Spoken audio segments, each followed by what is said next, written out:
స్వార్థ రాజకీయాల కోసం కూటమి ప్రభుత్వం ప్రయత్నిస్తోందన్నారు వైసీపీ నేత భూమన కరుణాకర్ రెడ్డి. తిరుమల శ్రీవారి దర్శనానికి వైసీపీ అధినేత జగన్ వస్తుంటే ఎందుకు భయపడుతున్నారు అంటూ ఆయన ప్రశ్నించారు. హైందవ సమాజాన్ని హింస పెట్టడం సరికాదన్నారు. డిక్లరేషన్ పేరుతో రాజకీయాలు చేయటం కరెక్ట్ కాదని హితవు పలికారు భూమన. స్వీకరించటం శాంతి భద్రతలకు విఘ్నం కనుక ఎట్టి పరిస్థితుల్లోనూ మిమ్మల్ని కట్టడి చేస్తున్నాము. ర్యాలీలు, బహిరంగ సమావేశాలు మీకు భయం కాబట్టి మీరు నిషేధించుకోండి. కానీ స్వామివారి దర్శనానికి ఒక పూర్వ ముఖ్యమంత్రి వస్తూ ఉంటే,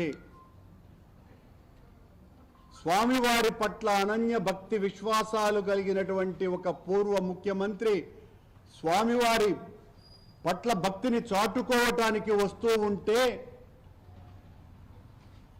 భయపడిపోయినటువంటి ప్రభుత్వం చేస్తున్నటువంటి నిర్వాకం ఇది.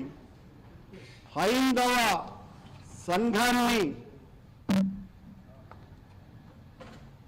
హింస పెడుతున్నటువంటి కలుషాత్ములు, కళంకితులు ఈ రోజున జగన్మోహన్ రెడ్డి గారి మీద అత్యంత దారుణంగా, హేయంగా, నీచాతి నీచంగా ఆయన మీద దాడికి దిగితే, ఆయన డిక్లరేషన్ ఇచ్చి దైవ దర్శనానికి వెళ్ళాలి అని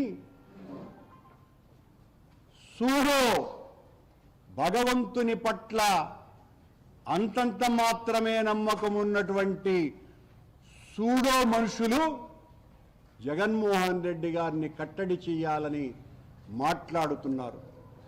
సమీకరించటం శాంతి భద్రతలకు విఘ్నం కనుక ఎట్టి పరిస్థితుల్లోనూ మిమ్మల్ని కట్టడి